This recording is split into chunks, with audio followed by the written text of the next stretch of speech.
L'Afrique, un paradoxe de richesse et de souffrance. Bienvenue à tous. Aujourd'hui, nous allons explorer les raisons pour lesquelles l'Afrique souffre malgré ses immenses richesses naturelles. C'est un paradoxe qui saute aux yeux, un continent doté d'abondantes ressources, mais qui peine à offrir un niveau de vie décent à une grande partie de sa population. On pourrait croire que c'est une fatalité, que c'est dans l'ADN du continent. Mais ce serait trop facile, et surtout, ce serait faux. Restez avec nous pour découvrir les facteurs historiques et structurels qui entravent le développement du continent. On va gratter la surface, on va creuser ensemble, et on va essayer de comprendre pourquoi ce continent, berceau de l'humanité, n'arrive pas à transformer ses richesses en bien-être pour ses enfants. Accrochez-vous, ça risque de secouer un peu. L'ombre du colonisateur, un héritage économique toxique. On commence fort avec un petit voyage dans le temps. Remontons les siècles pour comprendre les racines de cette situation complexe. Imaginez l'Afrique avant la colonisation, un patchwork de royaumes, d'empires, avec des systèmes économiques et sociaux complexes. Ces sociétés prospéraient grâce à des échanges commerciaux internes et externes bien établis. Et puis, bam! Arrivent les puissances coloniales européennes, avec leurs cartes, leurs drapeaux et surtout leurs appétits voraces. Ils redessinent les frontières, imposent leur domination et bouleversent les structures locales. Leur but ? Transformer l'Afrique en un gigantesque supermarché de matières premières. Les ressources naturelles deviennent la cible principale de cette exploitation effrénée. On prend l'or, le diamant, le cacao, le café, tout ce qui brille et qui rapporte. Les richesses du continent sont extraites sans considération pour les populations locales. Et en échange, on laisse des miettes, quelques infrastructures, juste assez pour faciliter le pillage. Les routes, les chemins de fer, tout est conçu pour exporter les ressources, pas pour développer les économies locales. Le résultat ? Une économie extravertie, tournée vers l'exportation, sans aucune industrie locale digne de ce nom. Les pays africains deviennent des fournisseurs de matières premières, dépendants des marchés internationaux.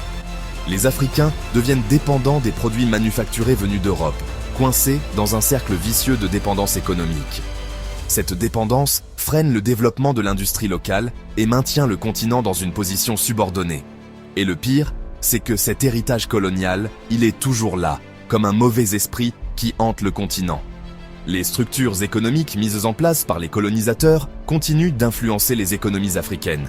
Les anciennes puissances coloniales ont peut-être plié bagage, mais leur influence économique, elle, est bien réelle. Les accords commerciaux, les investissements étrangers, tout cela perpétue une forme de contrôle économique. On appelle ça le néocolonialisme, et c'est un sujet qu'on va creuser un peu plus tard. Ce phénomène moderne montre que même après l'indépendance, les pays africains restent sous l'influence économique des anciennes puissances coloniales. La mauvaise gouvernance. Quand les dirigeants deviennent des prédateurs. Bon, on a parlé de l'héritage colonial, mais soyons honnêtes, ce serait trop facile de tout mettre sur le dos des anciens colonisateurs. Certes, le passé colonial a laissé des cicatrices profondes, mais il est crucial de reconnaître les responsabilités actuelles, parce que l'Afrique, c'est aussi l'histoire de dirigeants corrompus qui ont confondu les caisses de l'État avec leurs comptes en banque personnels. Ces dirigeants ont souvent utilisé leur pouvoir pour s'enrichir au détriment de leur peuple. On parle de corruption à grande échelle, de détournement de fonds publics, d'enrichissement illicite. Des pratiques qui sapent les fondements même de la société et de l'économie.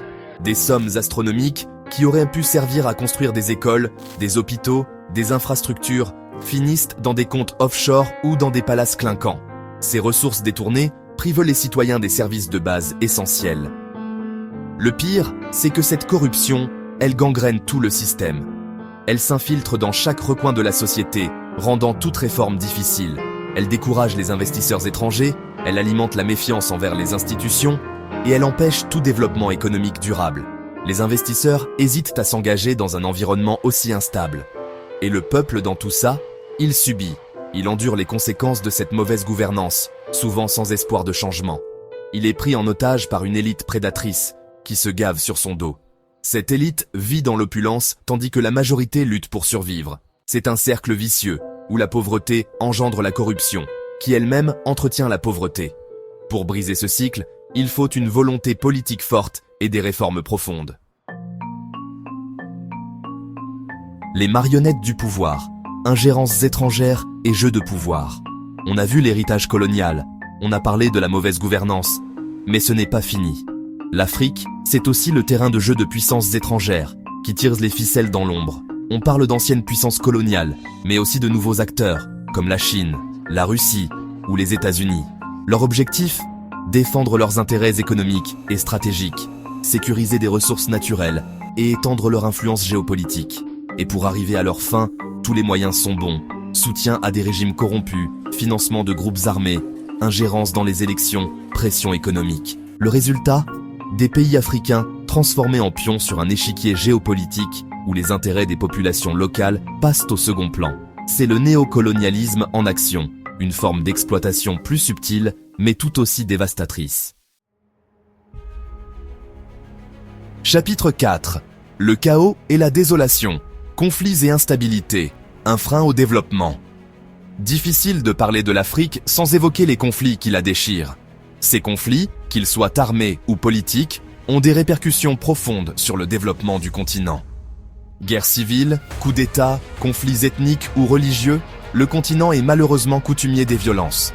Ces violences ne sont pas seulement des événements isolés, mais des crises récurrentes qui affectent des millions de vies. Imaginez un instant, vous êtes un investisseur étranger, vous cherchez à implanter votre entreprise dans un pays stable, avec un climat des affaires favorable. Vous voulez un environnement où vos investissements sont protégés et où la croissance est possible. Est-ce que vous choisissez un pays en proie à la guerre civile ? Pas vraiment. Les conflits découragent les investissements, car ils créent un climat d'incertitude et de risques élevés.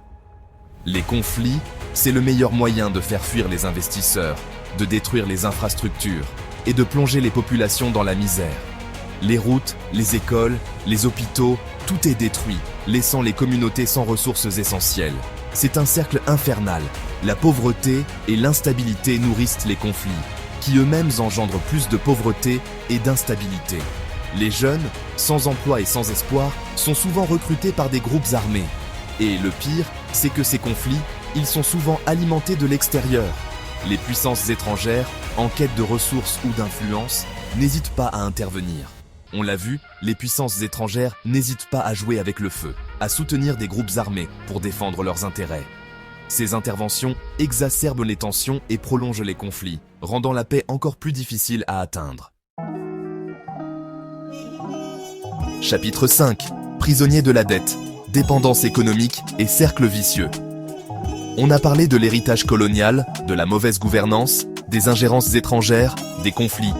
Et comme si ça ne suffisait pas, l'Afrique est aussi confrontée à un autre fléau, la dette. Beaucoup de pays africains sont endettés jusqu'au cou, incapables de rembourser les prêts contractés auprès des institutions financières internationales, des pays développés ou même de créanciers privés. Et qui dit dette, dit remboursement. Sauf que pour rembourser, il faut de l'argent. Et pour avoir de l'argent, il faut souvent accepter les conditions imposées par les créanciers. Privatisation, austérité budgétaire, ouverture des marchés. Le résultat ? Une dépendance économique accrue, une perte de souveraineté et des politiques qui profitent souvent davantage aux créanciers qu'aux populations locales. C'est le piège de la dette, un cercle vicieux dont il est difficile de s'extirper. Voilà, c'est la fin de notre voyage au cœur des paradoxes de l'Afrique. On a vu les obstacles, les défis, les plaies ouvertes, mais on a aussi vu le potentiel immense de ce continent, sa jeunesse dynamique, sa créativité débordante. L'Afrique n'est pas condamnée à souffrir, loin de là. Mais pour sortir du cercle vicieux de la pauvreté et du sous-développement, il faut s'attaquer aux racines du mal. L'héritage colonial, la mauvaise gouvernance, les ingérences étrangères, les conflits, la dette, le manque d'éducation et de santé. C'est un défi colossal, mais pas impossible. Et la première étape, c'est d'en parler, de briser le silence, de sensibiliser le monde entier à la situation de l'Afrique. Merci d'avoir regardé. Si vous avez trouvé cette vidéo informative, n'oubliez pas de liker, commenter et vous abonner pour plus de contenu. À la prochaine.